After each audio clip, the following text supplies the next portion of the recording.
আসসালামু আলাইকুম রহমতুল্লাহি বারকাতু। আবার চলে এলাম সেই প্রতি বছরে নেই এই বছরও খেজুর গাছের রস দিতে।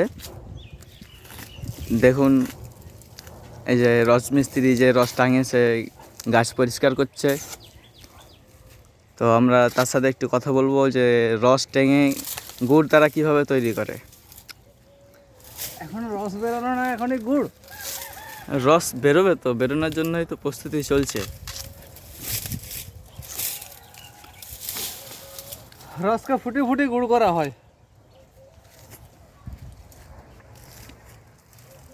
এরপরে 10 দিন পরে